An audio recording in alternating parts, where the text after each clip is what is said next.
Herkese merhabalar. Kanalıma ve mutfağıma hoş geldiniz. Bu videomda sizlere 90'lı yıllardan beri pastanelerin vazgeçilmezi olan landoşe kurabiye tarifini tüm püf noktalarıyla anlattım. Detaylı malzeme listesini hem gram hem de bardak ölçüleriyle açıklama kısmından görüntüleyebilirsiniz. Sizleri çok bekletmeden hemen tarife geçiyor ve keyifli seyirler diliyorum. Tarifimiz için öncelikle 250 gram kadar tereyağını, tuzsuz olması mutlaktır.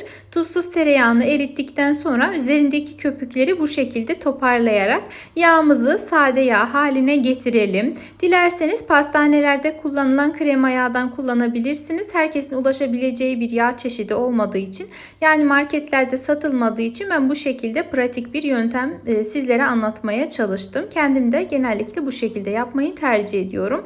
Öncelikle üzerindeki köpükleri aldım. Daha sonrasında ise ince bir süzgeçten geçirip ayranını da bu şekilde ayırmış oldum. Ayranını kesinlikle içerisine ilave etmiyoruz. Şimdi yağımızı buzdolabının buzluğunda 5 dakika kadar dinlendirip katılaşmasını bekleyelim. Daha sonra hazır olan yağımızı uygun bir yoğurma kabının içerisine alalım. Çok fazla katılaştırmayın, yani dondurmayın. Birazcık bu şekilde yumuşak kalmasını sağlayın ki daha sonrasında mikserden geçirmeniz kolay olsun. Şimdi krema kıvamını alıncaya kadar mikserle çırpalım. Yeteri kadar çırptıktan sonra üzerine 125 gram, yani ortalama 1 su bardağı kadar pudra şekeri, 10 gram kadar vanilin, yani 1 paket kadar da vanilin ekleyip çırpmaya devam edelim.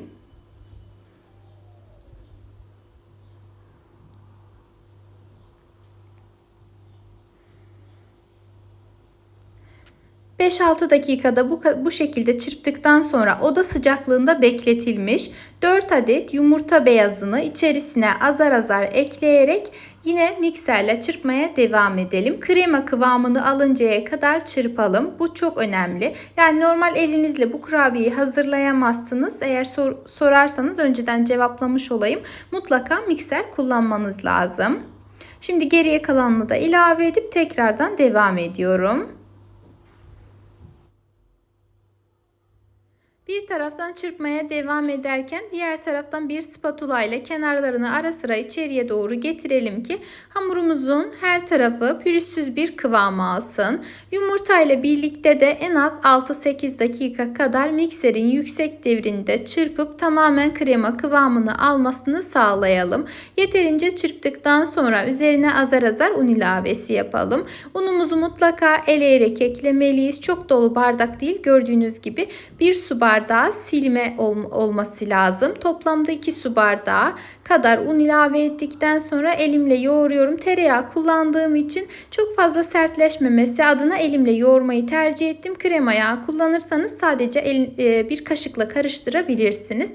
Toplamda 2 dolu su bardağı, yani silme olacak şekilde su bardağı artı 1 su bardağından 2 parmak eksik kadar un kullandım ve hamurumuzun kıvamı tam da şu anda ekranda gördüğünüz gibi olmalı. Kesinlikle sert bir hamur olmamalı. Özellikle buna dikkat ederek ve de verdiğim ölçülere uymanızı tavsiye ediyorum. Şimdi hazır olan hamurumuzu bir krema torbanın veya bir buzdolabı poşetinin içerisine alalım. Ucuna da bir duy taktıktan sonra yağlı fırın kağıdı serilmiş fırın tepsimize dilediğimiz şekilde sıkalım. Eğer benim gibi yapacaksanız boyların eşit olmasına dikkat edin ki daha sonrasında kurabiyelerimiz güzel görünsün. Bu arada videomu eğer buraya kadar izlediyseniz herhangi bir emoji veya yorum bırakırsanız çok sevinirim. Tepsiyi dolduracak kadar hamuru tepsiye sıktıktan sonra önceden ısıtılmış 150 derece fırında 15-20 dakika kadar pişirelim. Fırından fırına pişme süresi değişebilmektedir. O yüzden mutlaka kontrollü davranmanızı tavsiye ediyorum.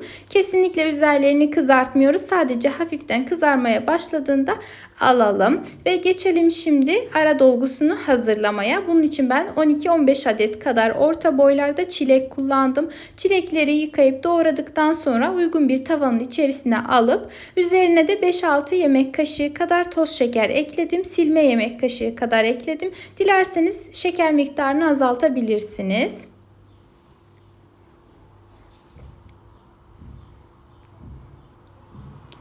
Şöyle birazcık karıştırdıktan sonra 1 çay bardağı kadar da su ilavesi yaptım.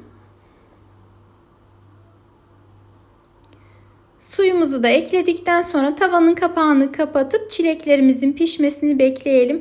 Ortalama 4-5 dakika içerisinde kısık ateşte hızlı bir şekilde pişecektir. Yeterince pişirdikten sonra blenderdan tamamen pürüzsüz bir kıvam alıncaya kadar geçirelim.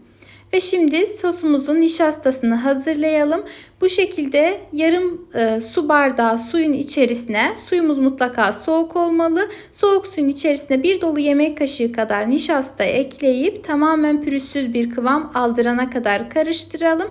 Böyle kıvam aldıktan sonra şimdi çilek sosumuzun üzerine gezdirelim ve hızlı bir şekilde karıştıralım. Ortalama 4-5 dakika kadar kısık ateşte kaynadıktan sonra çilek sosumuz artık hazır oldu. Şimdi gördüğünüz gibi rengi de çok güzel. Artık servis için hazırdır. Dilerseniz benim gibi şöyle bir kavanoza aktarabilirsiniz. Ben böyle bir kavanozda buzdolabında bekletiyorum geriye kalanını. Daha sonrasında ise kullanıyorum. Dilerseniz o şekilde de yapabilirsiniz. Çünkü sos birazcık fazla gelecektir bu kurabiyeler için. Kurabiyelerimiz de artık fırından çıkmış gördüğünüz gibi. Fırından çıkartıp tamamen soğuttuktan sonra ara katlarına bu şekilde soğumuş çilek sosumuzdan sürüp sandviç şeklinde kapatalım.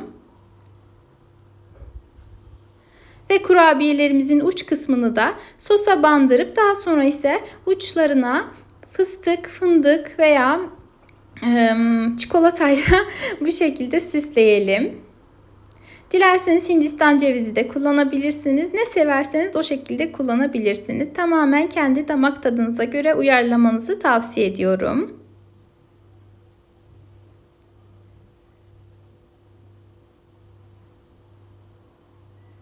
Bu arada eğer videomu buraya kadar izlediyseniz, beni her nerelerden takip ediyorsanız eğer bulunduğunuz ili, ilçeyi veya ülkeyi yorum kısmında belirtirseniz çok çok sevinirim. Tarifle ilgili herhangi bir sorunuz, görüşünüz, öneriniz olursa onları da yorum kısmında belirtebilirsiniz. Her zaman olduğu gibi kontrol edip cevaplamaya çalışacağım. Şimdiden değerli yorum ve beğenileriniz için hepinize çok çok teşekkür ediyorum.